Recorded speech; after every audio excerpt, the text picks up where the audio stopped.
In this video, I'll be showing you guys how you can adjust your notification settings when it comes to Discord for your communities, for your servers and the rest. Let me show you guys how to do that for messages and the rest. So now let's move to our profile by tapping on the U there. So behind the Nitro, we tap on the setting button there. Good. So now we scroll down here till we see the notification. So you can see notifications. So now let's tap on that and try to edit some stuff here. So on here, you can do a lot. So you can turn this off if you don't want to be getting any notifications on your Discord.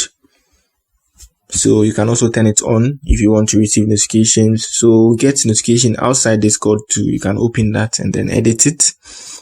Good. So now let's come here, notify me on every new message I get. So you can also turn that off if you don't want to be getting the message, but definitely you need to turn that on. So you get notifications when your friends are streaming. You can turn it off and on if you want to. So yeah, I'm going to walk you guys through everything. So community alerts, let's open that here. So you can see these are all the servers I'm joining. So the push notifications, when you're off Discord, you still get a message, and then the in-app alert is when you're using Discord.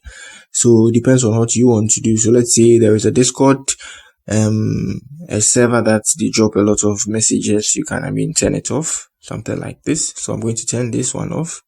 Now let me come back here. So with the in-app, you need to turn this one off rather. Good. So now let's scroll down and then highlight notifications. I'm trying to scroll this down here. So now let's move to the last one. So the reaction notification. So if there is a reaction to all your messages, only direct messages and the rest, put it to never. So you are not going to get any reaction notification when you're on Discord. And now let's open the highlight notifications too as well. So that's it here. You can also turn it on and turn it off if you want to. So that's it on how you can adjust the settings of your notification on your Discord account. I think I've talked about everything you need to know in the app now for now. So if you are new here, give me a like, subscribe to my channel. If you have any question, let me know in the comment section. That's it for the video. Peace.